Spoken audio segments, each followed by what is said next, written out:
ঈদের দিন রাতের বেলা পুরো পরিবারকে নিয়ে আমরা ঘুরতে গিয়েছিলাম জালকুড়ি ১০ পাইপে। কিন্তু গাড়িতে ওঠার পর থেকেই আমার বাবা সোনাটা ঘুমিয়ে গিয়েছিল। তারপর অভিনব কায়দায় ওর খালামণি ওকে ঘুম থেকে ওঠালো।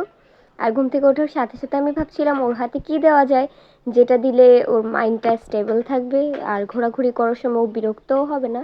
তো এই খেলনাটা কিনে ধরিয়ে দিলাম।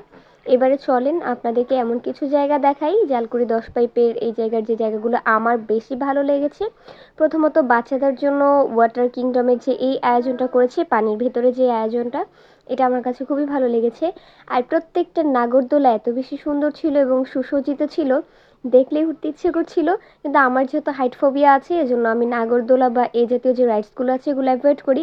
আদারওয়াইজ উপরে গিয়ে হার্ট স্ট্রোক করে মরে গেলে আপনারা পরে আমার ব্লগ পাবেন না। আর দেখেন এই যে এই জায়গায় এই ছেলেটা এগুলো বিক্রি করছিল। তো আমি ভাবলাম আমার বাবা সোনাকে এখান থেকে নিয়ে একটা খেলনা কিনে দিই। খেলনা কিনে দেওয়ার পর তো ও মহা খুশি। কিন্তু কষ্টের ব্যাপার হচ্ছে খেলনা বাসায় আনার আগে রাস্তাতেই ইন্না লিল্লাহি ওয়া ইন্না ইলাইহি রাজিউন করে ফেলেছিল আমার ছেলে। এই যে হচ্ছে রাইডসগুলো দেখতে এত বেশি ভালো লাগছিল, সামনে থেকে দেখলে আপনার আরও বেশি ভালো লাগবে, আনন্দ লাগবে। ফ্রেন্ডস ফ্যামিলির সাথে চলে যেতে পারেন, বিশেষ করে আপনার যদি বাচ্চা থাকে।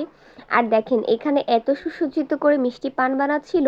মিষ্টি পান আমার অনেক বেশি পছন্দ, আর কে কে পছন্দ করে অবশ্যই কমেন্ট করে জানাবেন। এইখানে দেখেন একটা বাচ্চা ঘোড়ার পিঠে চলছিল, আর ঠিক পিছনেই ছিল ভূতের বাড়ি। ভূতের বাড়িতে কে কে গিয়েছেন কমেন্ট করে জানাবেন। ভিডিওর পরবর্তী পার্ট দেখার জন্য আমাদের পেজটি ফলো করে সাথেই থাকুন।